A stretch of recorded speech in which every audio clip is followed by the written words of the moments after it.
اللہ الرحمن الرحیم یا علی مدد۔ نماز اور روزہ کی حقیقت کیا ہے؟ نماز کے لیے سورہ عنکبوت آیت نمبر 45 میں ارشاد ہوتا ہے، ان صلاۃ تنہا عن الفحشاء والمنکر والذکر اللہ اکبر۔ بے شک نماز صلاۃ بے حیائی اور برائی سے روکتی ہے اور اللہ کے ذکر کا بڑا مرتبہ ہے۔ بھائی دیکھیں کہ یہ قرآن کی آیت ہے، کوئی روایت نہیں ہے۔ اللہ فرماتا ہے کہ نماز بے حیائی اور برائی سے روکتی ہے۔ ہم اپنے آنکھوں سے دیکھ رہے ہیں، نماز پڑھتے پڑھتے لوگوں کی عمریں بیت گئی، عمر کی آخری حد تک پہنچ گئے ہیں، نہ ان کو نماز بے حیائی سے روکتی ہے نہ برائی سے روکتی ہے۔ اس آیت میں منکر کا لفظ بتاتا ہے کہ ہر قسم کی برائی سے نماز روکتی ہے، کیونکہ منکر جو ہے وہ ہر قسم کی برائی کے لیے ہوتا ہے، ہر قسم کی برائی سے روکتی ہے نماز۔ مگر لوگوں کو کیوں نہیں، مسلمانوں کو بے حیائی اور برائی سے روکتی؟ ہم اپنے آنکھوں سے دیکھ رہے ہیں کہ نماز پڑھ رہے ہیں اور شراب پینے والا شراب پی رہا ہے، سود کھانے والا سود کھا رہا ہے، رشوت لینے والا رشوت لے رہا ہے، زنا والا زنا کر رہا ہے، کرپشن والا کرپشن کر رہا ہے، گلہ غیبت شکوہ گالیاں والا گلہ غیبت کر رہا ہے۔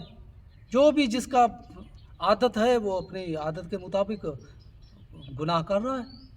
کیوں نہیں روکتی ان کو نماز ان بے حیائی اور برائی سے؟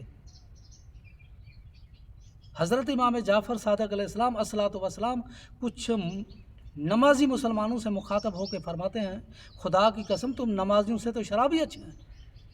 کسی نے کہا مولا یہ آپ کیا کہہ رہے ہیں؟ نماز شراب تو رجس ہے، وہ تو نجس ہے، وہ تو شیطانی عمل ہے، نماز تو اللہ کی عبادت ہے، ہم سے شرابی افضل کیسے ہو گیا؟ امام نے کہا کہ تم کسی شرابی سے پوچھو کہ تو شراب کیوں پیتا ہے، وہ آپ کو یہی جواب دے گا کہ مجھے سکون ملتا ہے۔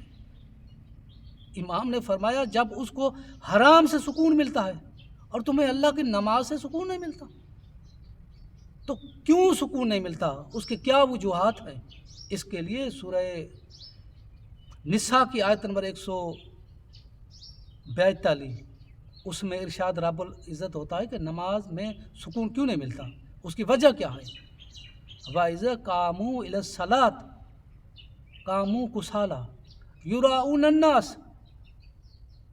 وَلَا يَذْكُرُونَ اللَّهَ إِلَّا قَلِيلًا۔ یہ لوگ جو نماز کے لیے صلاۃ کے لیے کھڑے ہوتے ہیں تو بے دلی سے کھڑے ہوتے ہیں اور صرف لوگوں کو دکھانے کے لیے کھڑے ہوتے ہیں اور دل سے قلب سے ذرا بھی خدا کو یاد نہیں کرتے۔ اب یہ ہے وجہ نماز میں سکون نہ آنے کی کہ لوگوں کو دکھانے کے لیے ریا کی خاطر وہ نماز کے لیے کھڑے ہوتے ہیں اور اس کا قلب موجود نہیں ہوتا۔ اس لیے حضور نے فرمایا لا صلاۃ الا بحضور القلب، صلاۃ نہیں قائم ہو سکتی جب تک تمہارا قلب موجود نہ ہو۔ قلب کی موجودگی کے بغیر صلاۃ کام نہیں ہو سکتی۔ اور سورہ ابراہیم کی آیت نمبر 40 میں حضرت ابراہیم نبی اللہ سے دعا مانگتا ہے، صلاۃ قائم کرنا بڑی بات ہے۔ رب جعلنی مقیم الصلاۃ، اے میرے رب مجھے صلاۃ قائم کرنے والوں میں بنا۔ ہے کوئی جو مجھے لکھ کے دے کہ اس دعا سے پہلے ابراہیم نماز نہیں پڑھتے تھے؟ میں زندگی اس کو غلامی لکھ دوں گا۔ ابراہیم نبی جو اپنی آل سمیت لائق درود ہے کہ اللہ کی نماز نہیں پڑھتے تھے، پڑھتے تھے، پہلے پڑھتے تھے، اب قائم ہونے کے لیے اللہ سے دعا مانگ رہے ہیں کہ مجھے قائم کرنے والوں میں سے بنا۔ تو ابراہیم جب اللہ سے دعا مانگی، اللہ نے دعا قبول کر لی۔ بیٹے پہ کھنجر چلا کے جب نماز پہ کھڑا تو اس نماز میں سکون بھی مل رہا ہے، لذت بھی آ رہی ہے۔ اور یہی حدیث میں آتا ہے، حضور فرماتا ہے کہ اللہ کہتا ہے کہ میں جس کو پسند کرتا ہوں، جس کو چاہتا ہوں، جس کو اپنے قریب کرنا چاہتا ہوں، میں اس کو دکھ درد مصیبت میں مبتلا کرتا ہوں۔ کیونکہ جس کے دل میں درد ہوگا اس کو دعا میں، مناجات میں اور اللہ کی عبادت میں لذت آئے گی۔ یہی وجہ ہے کہ مولا علی مشکل کشا نے فرمایا کہ جو بھی میرے عشق میں آئے، جو بھی میری ولایت سے تمسک کرے گا، اس کو اپنے سر پہ مصیبتوں کا تاج پہننے کے لیے تیار ہونا چاہیے۔ یہ مولا علی کا فرمان نہج البلاغہ میں ہے۔ اب آپ دیکھ رہے ہیں اپنے آنکھوں سے، ہم بھی دیکھ رہے ہیں، جس نے بھی مولا علی کی بات کی ہے، مولا کی فضیلت کی بات کی ہے، مولا کے عشق کی بات کی ہے، اس کے ساتھ کیا کیا ہوا ہے۔ یہ ہوتا ہے اس لیے تاکہ اس کو عبادت میں، اس کو ذکر میں اور اس کو دعا میں، مناجات میں لذت آئے۔ یہ اللہ اس مصیبت کے ذریعے اپنے بندے کو قریب کرنا چاہتا ہے میرے دوستو۔ یہ ہے صلوات قائم کرنا۔ اور جو قلب یکسو نہیں ہوگا صلوات قائم نہیں ہو سکتی۔ قلب کیسے یکسو ہو؟ علی کے عشق کے بغیر۔ یہ میری چیلنجی بات ہے۔ ذکر قلب کے بغیر کبھی بھی یکسو قلب نہیں ہو سکتا، آپ کا قلب ٹک نہیں سکتا۔ اور جب تم ذکر علی سے اپنی مردہ روح کو، مردہ ضمیر کو بیدار کرو گے، زندہ کرو گے، پھر جب تم صلوات کے لیے کھڑے ہو جاؤ گے تو پھر کبھی بھی تم برائی نہیں کر سکتے۔ اگر خدا نہ خواستہ برائی کا ارادہ پیدا ہوا تو تمہارا ضمیر تمہیں ملامت کرے گا، کیا کر رہا ہے؟ ابھی تو استغفر اللہ کہہ کر آیا ہے اللہ کے سامنے، یہ ضمیر ملامت کرے گا۔ اگر خدا نہ خواستہ گناہ ہو بھی گیا پھر بھی ضمیر زیادہ ملامت کرے گا، یہ کیا کر رہا ہے، یہ کیا کر دیا تم نے؟ ابھی تو اللہ کے سامنے استغفر اللہ کہہ کے آیا ہے، 1-2 گھنٹے کے بعد پھر اللہ کی بارگاہ میں جائے گا، کیا منہ دکھائے گا اللہ کو، کیسے کہے گا استغفر اللہ؟ یہ ضمیر کی ملامت ہے۔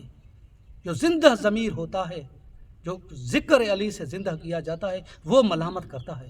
اس لیے اس وقت ہوتی ہے نماز قائم۔ یہ مختصر نماز کی حقیقت۔ اور جو روزہ ہے اس میں کیا حکمت ہے میرے عزیزو؟ روزہ ایک اللہ کی بڑی عبادت ہے اور بڑی حکمت ہے اس روزے میں۔ ایسے نہیں ہے کہ آپ نے بس کھانا پینا چھوڑ دیا اور یہ روزہ ہو گیا، نہیں میرے دوستو، ایسا نہیں ہوتا ہے۔ پہلا جو روزے کا مقصد ہے کہ روزہ ایک جسمانی عبادت ہے، مگر اس کا جو مقصد ہے نفس کو بدلنا ہے۔ اگر آپ کی نفس امارہ ہے تو اس کو نفس ملہمہ کے درجے تک پہنچانا ہے۔ اگر آپ کی نفس ملہمہ ہے تو اس کو نفس لوامہ کے درجہ تک پہنچانا ہے اس روزے سے۔ اگر آپ کی نفس لوامہ کے درجے پہ پہنچے ہوئے ہیں تو اس روزے سے آپ اس کو نفس مطمئنہ کے درجے تک پہنچانا ہے، کیونکہ نفس کے 4 درجے ہوتے ہیں، نفس تو ایک ہے، درجے 4 ہیں۔ یہ درجات کی ترقی ہوتی ہے اس روزہ میں۔ یہ بھوک اللہ کی بڑی نعمت ہے۔ بھوک کے کیا فائدے ہیں؟ ایک تو جو قلب کی چربی ہے وہ کم پڑ جاتی ہے، وہ جو روح ہے اس کی جو صاف ہو جاتی ہے اور وہ دیکھنے لگتی ہے، وہ بیدار ہو جاتی ہے۔ دوسرا فائدہ اس بھوک میں، جو روزے کی حالت میں روزے دار کو بھوک برداشت کرنی پڑتی ہے، دوسرا فائدہ ہے کہ نفس تابیدار ہو جاتا ہے اس روزے کی حالت میں، بھوک کی حالت میں۔ تیسرا فائدہ کہ شہوت ضعیف ہو جاتی ہے۔ چوتھا فائدہ اس بھوک کا کہ بولنا کم ہو جاتا ہے۔ بھوک اور پیاس کی وجہ سے بولنا کم ہو جاتا ہے۔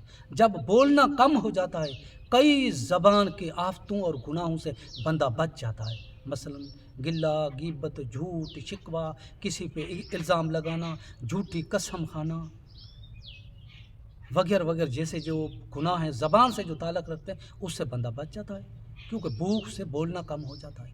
اور روزہ فقط پیٹ کا نہیں ہے، روزہ فقط منہ بند کرنے کا نام نہیں ہے۔ تیرے ہر عضو کو روزہ ہونا چاہیے، تیرے پیٹ کو روزہ ہونا چاہیے، تیری شرمگاہ کو روزہ ہونا چاہیے، تیری قلب کو روزہ ہونا چاہیے، تیری زبان کو روزہ ہونا چاہیے، تیری آنکھ کو روزہ ہونا چاہیے، تیرے کان کو روزہ ہونا چاہیے، تیرے ہاتھ کو روزہ ہونا چاہیے، تیرے پاؤں کو روزہ ہونا چاہیے، ہر عضو کو روزہ ہونا چاہیے۔ یہ 1 ماہ کی مشق جب تو کرے گا تو تیری طبیعت میں عادت بن جائے گی، کیونکہ کسی بھی کام کو مسلسل کرنے سے طبیعت میں عادت پیدا ہو جاتی ہے۔ یہ مشق ہے ایک تزکیہ نفس کی جو 1 ماہ کرائی جاتی ہے۔ بڑی حکمت ہے اس روزہ میں، اس کی اتنی شان ہے میں زبان سے بیان نہیں کر سکتا اس روزہ کی۔ اب قلب سے روزہ کیسے ہے؟ کہ جب تو اگر قلب کو روزہ نہیں رکھاتا اور قلب کو چھوڑ دیتا ہے تو پھر تیرا روزہ ٹوٹ جائے گا۔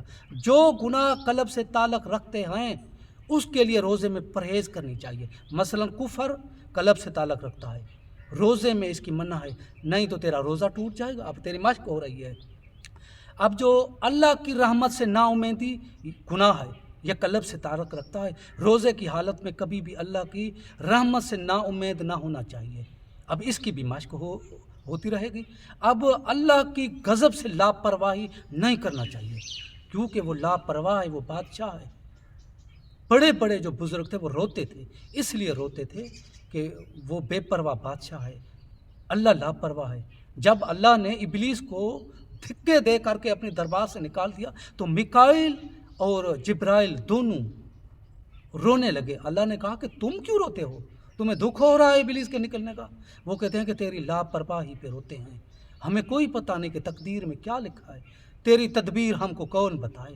اس لیے اللہ کے غضب سے کبھی بھی لاپرواہی نہیں کرنی چاہیے، ہر وقت خوف خدا ہونا چاہیے، پتہ نہیں ہماری تقدیر میں کیا لکھا ہے۔ اسی لیے میرے دوستو تدبیر کا کس کو پتہ نہیں ہے، اس لیے یہ قلب کا گناہ ہے، اس سے بھی روزے میں جو ہے بندہ پرہیز کرے گا، نہیں تو روزہ ٹوٹ جائے گا، نہیں پرہیز کرے گا روزہ ٹوٹ جائے گا۔ اب آنکھ کے گناہ کیا ہیں؟ مثلا کس کو بری نظر سے دیکھنا آنکھ کا گناہ ہے، دشمن کو دیکھ کر کے اس کے لیے حسد پیدا کرنا یا انتقام کا ارادہ کرنا، یہ آنکھ کا گناہ ہے، اور روزے میں اس سے بھی پرہیز کرنی چاہیے، نہیں تو روزہ ٹوٹ جائے گا۔ کان کے گناہ، فحاشی موسیقی کو سننا، یہ کان کا گناہ ہے، روزے میں پرہیز کرنی چاہیے، نہیں تو تیرا روزہ ٹوٹ جائے گا۔ کسی کی گلہ غیبت شکوہ سن کر کے خوش ہونا، مثلا کسی مومن کی گلہ غیبت شکوہ سن کر کے خوش ہونا، یہ ایک گناہ ہے، اور روزے میں اسے پرہیز کرنی چاہیے، تیرے کان کو روزہ ہونا چاہیے۔ اور زبان، جو زبان کے گناہ ہے، گلہ غیبت شکوہ، کسی کی جو ہے تہمت لگانا، جھوٹی قسم کھانا، کسی کو گالی کوچ، یہ جو بھی زبان سے گناہ تعلق رکھتے ہیں اس سے بچنا چاہیے، پرہیز کرنی چاہیے، نہیں تو روزہ ٹوٹ جائے گا۔ اب زبان کو بھی روزہ ہونا چاہیے۔ کچھ گناہ جو ہاتھ سے تعلق رکھتے ہیں، مثلا کس کی چوری کرنا، یہ گناہ ہاتھ سے تعلق رکھتا ہے، روزے میں اس سے پرہیز ہونی چاہیے، نہیں تو روزہ ٹوٹ جائے گا۔ کسی جاندار کو مارنا، یہ ہاتھ کا گناہ ہے، اس سے بھی روزے میں پرہیز ہونی چاہیے، کیونکہ نہیں تو روزہ ٹوٹ جائے گا۔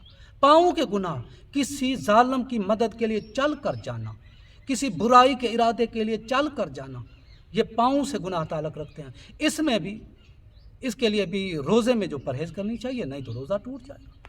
اب جب پورا ایک ماہ تم